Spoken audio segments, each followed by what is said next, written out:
pretty easy. You're just gonna bob it left and right, up and down, and then all your fuel injectors should come out just like that. Now we're gonna start taking them off one by one.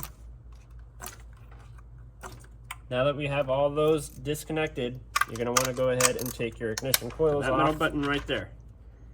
That's all it takes. You just push that in. Pretty simple. Nobody can really mess this up. If you do, then you shouldn't be working on cars.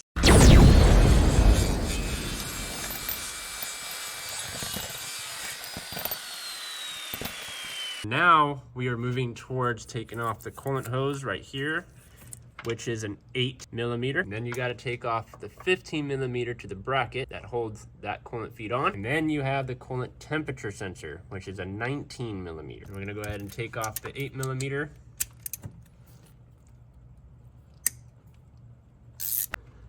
Now we're gonna take the 13mm, take that bolt off.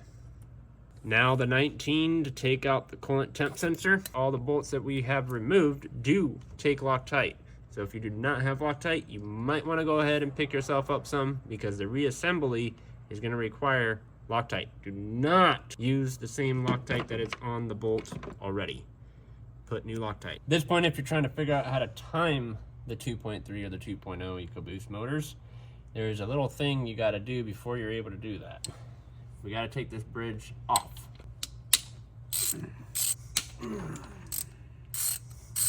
So there is a trick to tip deal, okay? To time the motor, there is an adapter in the back side of the motor back here, which is a black one, and it goes that way. It's not gonna line up with this cam over here. The reason for it is because this is an adapter for the air pump. Now what you have to do is you can take anything, you can take a brake tool like I just did, slide it in the slot, hold it down, and then gently whack on this part here. And you have to have, as well, a monkey wrench. So always remember, you need a monkey wrench to hold the cam still. Because when you're whacking that, you don't want that cam to turn. Once you start whacking that, and it starts to move, you should be able to do it freely with your hands. And you're gonna need this again, even if you're using high performance cams or regular cams. I'm using high performance cams, so we definitely don't wanna whack this back on to the brand new cams. But my cams are perfectly fine. Didn't get injured or anything like that because we didn't whack it that hard. We just whacked it enough to get this piece out. So this piece screws in the back of it. That will ruin your timing.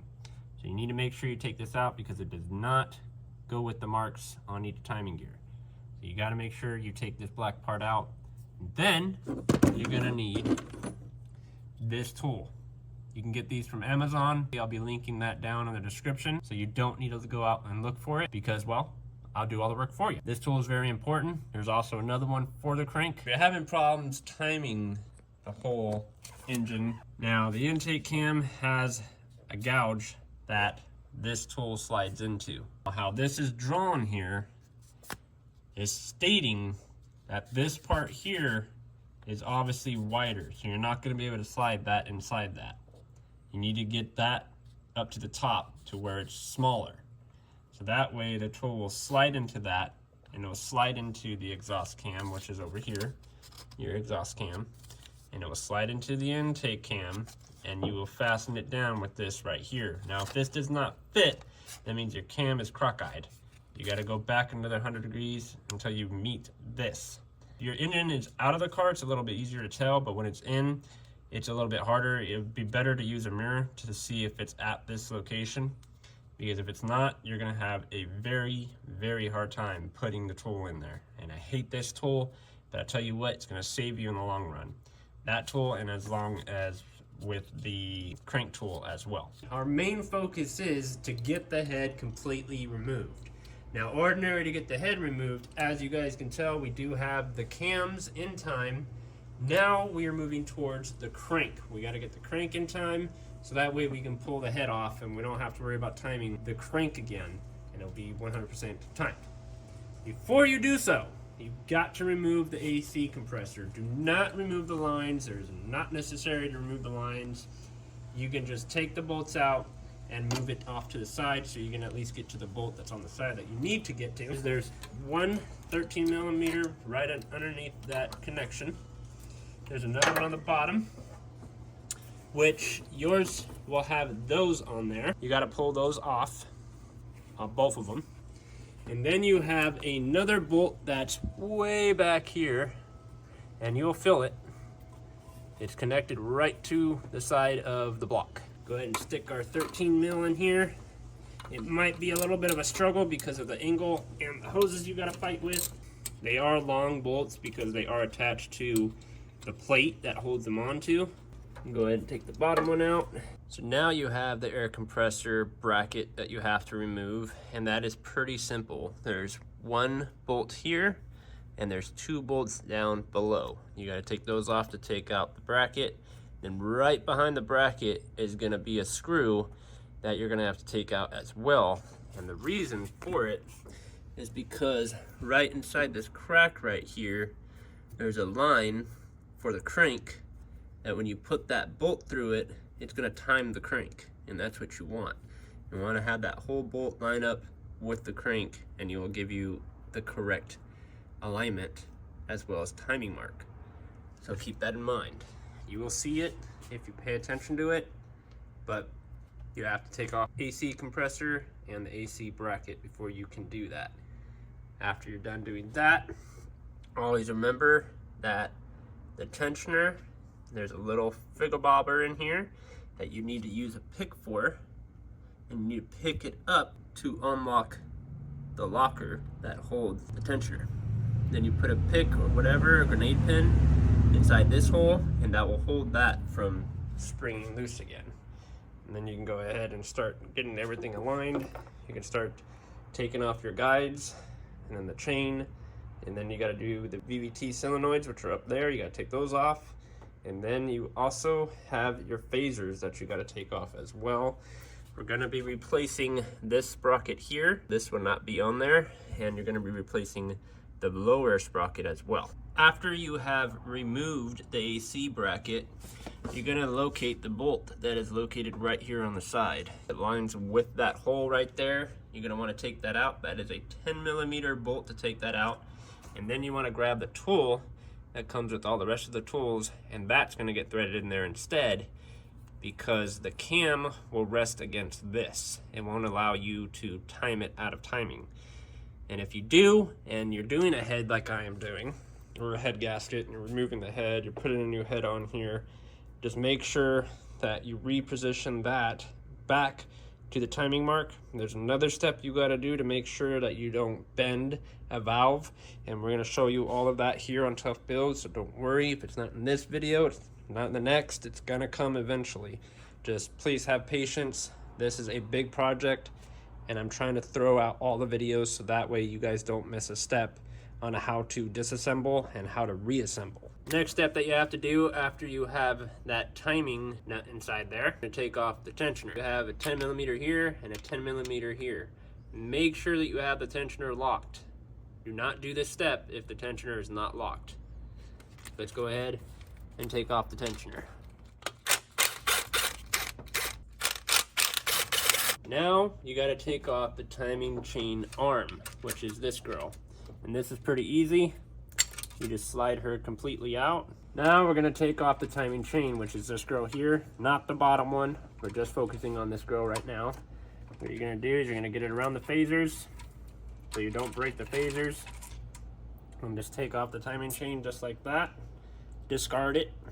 You should have a new one. If you don't reuse it. Now we have an 8 millimeter to take off the guide. You're gonna do it.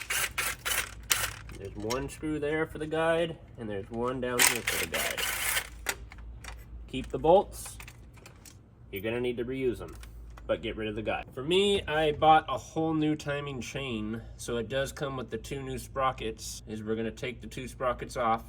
We're gonna remember every little sensor thing that's on this chain and whatever we have to do to make sure that we put the chain back on the correct way.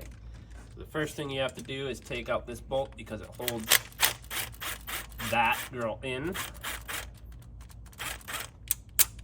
And what we're going to do is you're going to go ahead and take this bolt off now. And go ahead and get rid of that tensioner. That one's pretty worn out. It's done. So there's a good reason why I bought a new one. Alright guys, so now we are at the front of the motor, and you guys will notice that these two things I told you guys that these are called phasers. These are definitely called phasers. Okay, there's going to be those bolts that we got loosened before we took the timing chain off. And what you're going to do is you're going to take the bolt out. The bolt should look just like almost like a camshaft bolt, very similar. We got new bolts for this so we don't have our engine go bye-bye. Now the phasers pull right out. We don't want anything to happen to this phaser or anything to happen to the sprocket on it. We don't want it to get bent, broken, damaged, anything like that. These are about 150 bucks a piece. Don't break them. Now we're off to the second phaser.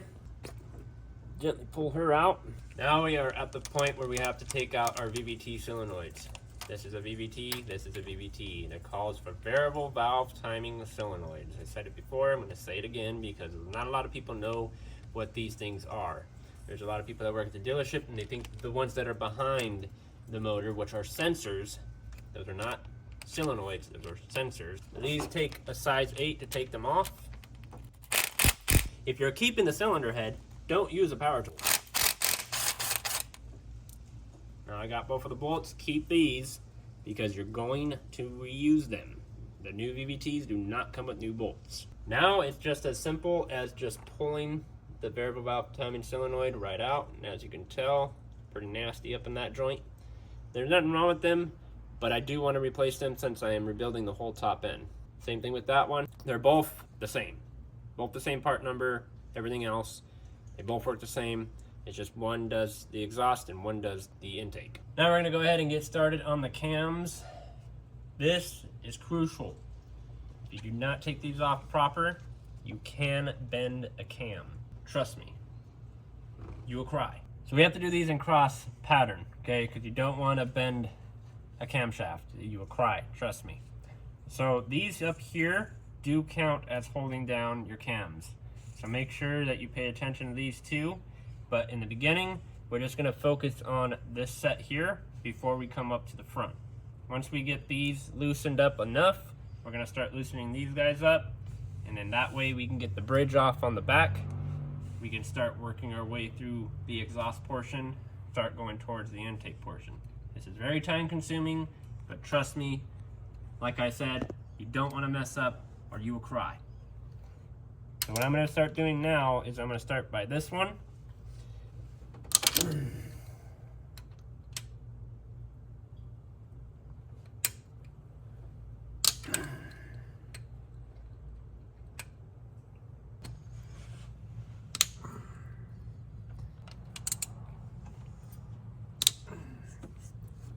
You go back to this one, position breaker loose, and you're going to jump to this one, breaker loose, and come to this one,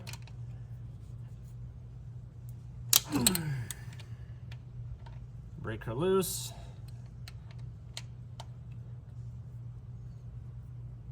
and breaker loose. Okay, now that we got those all turned by one, come up to here.